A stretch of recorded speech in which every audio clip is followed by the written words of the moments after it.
The Artan Legacy, Soulmates, Chapter 10, Scene 1. Lady Lunatora escorted us to her chamber, where she bade us wait. With a deliberate click, she turned the key in the lock, a curious gesture, before departing, likely to address the matter of the recent robbery and assault. I know you're about to burst, Dubart, so go ahead. Say it. Princess prompted while I studied her appearance in a full-length mirror.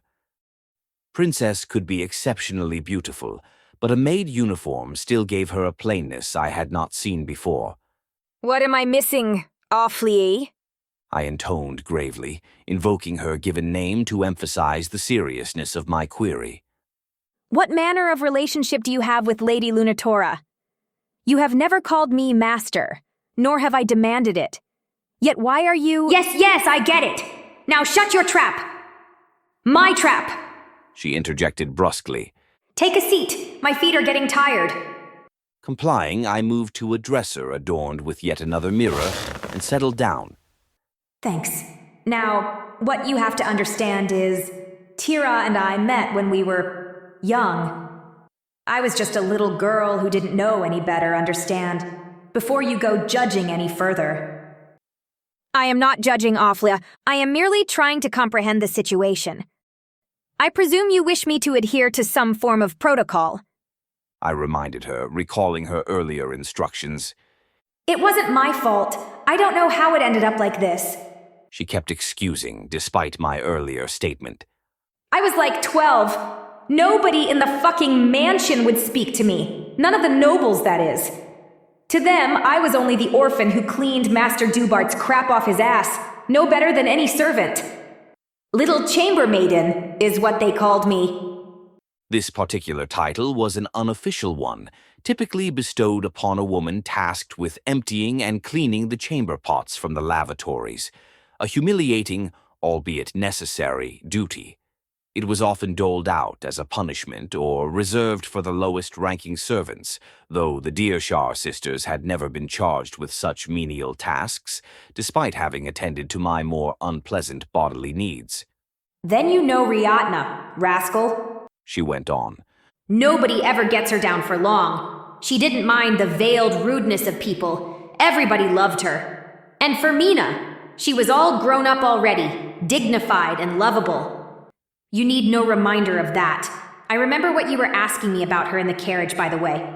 The point is, people liked my sisters, not me. I apologize for taking advantage of you thus. Not thinking I would ever have the opportunity again, it was impossible to resist. Let it be known I am deeply sorry for my actions. I stammered an apology while still able. Fermina's feelings for me, according to Princess when unable to lie, were not different from what I had sadly supposed, a mixture of pity and compassion. She had never seen me as a whole man. Sure. Princess dismissed, though I sensed the urge to roll our eyes. Anyway, things were even worse because I had the night shift with you. I slept mornings, so I only got to talk to others during the late afternoon and evenings. I was not exactly popular. When I was sure the rest of my life would be like that, Tara just came out of nowhere and offered me her friendship. Dubart, I was so happy. I can imagine. And I regret the burdens my weakness placed upon you and your sisters. Don't be. It's not like you could help it. I made peace with that long ago. As I said, Tara and I became friends. She would call for me to her room, and we would play with her dolls.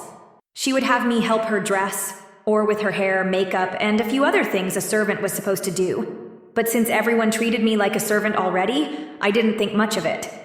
She introduced me to people as we were growing up. I sort of owe her a lot. Then why would you be resentful of Lady Lunatora? I am getting to that. Princess shrieked inside my mind, her frustration mounting. Tara liked weird games. Not at first, but over time. We were still playing with dolls when I was 13. But around the same year... Look, don't judge me for this. Agreed? Tara was my first friend outside of my sisters, and it started slowly. Like, all children play pretend, right? She would have me pretend to be her personal servant, except we weren't pretending for long, or at least she wasn't. Then we would pretend that I was a noble lady and that she was like a suitor. I know it's weird. Color flushed our cheeks as she continued her recounting. We would pretend we were mother and child. She would be the mother, of course. That's how it started. Our games got out of control over the years, and I was doing more and more embarrassing stuff for her. I didn't care too much because we had been doing it for so long, and she promised no one would ever find out. So what if she had me lick her feet or other places? No one was getting hurt, and she kept it a secret. Until that secret was exposed. I surmised, having pieced together the rest. And in the worst possible way. Princess cried out with fervor, tears pricking at the edges of our eyes. It was so stupid. It's been around a year. Lady Lunatora Arsinez had not given me that title yet. Princess meant the prettiest flower in Irgumin. So Tara didn't expect it. It was time for supper. We were told one Tartarian shortcake was left, and we all got excited. I believe 8 people wanted it, and Artan wasn't around to ruin it for us, so it was fair game. 5 or so of us were girls, so we decided that the prettiest person should get the cake. We were the majority, and people watching saw it as a chance to start a beauty pageant. We all paraded, one after the other, in front of the court. I don't have to tell you that I was the winner. Basically, everyone agreed, and I had grown a lot and talked to many people. I wasn't the little chambermaiden anymore. I was Aufelia de Earshard, perhaps an orphan, but also a noble lady of a notable family under the protection of the Lord Duke. I was so excited to have won, Dubart. I believe I can foresee the rest. I offered her an opportunity to desist, but she forged on. Tara took it so badly. She was wearing a new dress. Her birthday would be celebrated in a few days. She was kind of tipsy. People clapped and cheered, and I got the cake and the praises. I thought Tara would be happy for me, but she was sour all supper. After we were done, I guess she had enough when someone congratulated me on my victory. She exploded. I had never seen her like that. She was drunk by then and poured wine all over me, calling me terrible things. So many people were present, like my sisters and even the Duchess of Vuldard. Tara tore my dress. It didn't show anything, I don't think. But that wasn't the point. She pushed me to the floor, and in front of everyone, she shared our secrets. She said I was her little kitten. I liked it when she called me that, but only in private. She told everyone what she made me do, and people started laughing.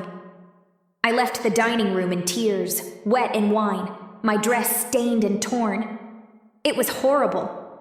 I am never going to forgive her. I am sorry that such a thing befell you. I offered quietly, struggling to find the right words. I am also sorry I forced you to relive it, Aufelia. It's fine. Remembering how you made us run out of that Hillary buck naked is worse. Making me show you my body is worse. Having you live half my life is definitely worse. I should probably hate you more than I hate her. She was a real friend for years, except for all the weird games, and you were kind of an ass even when you were alive. To me, at least. She added, venting her frustration as I listened with repentant silence.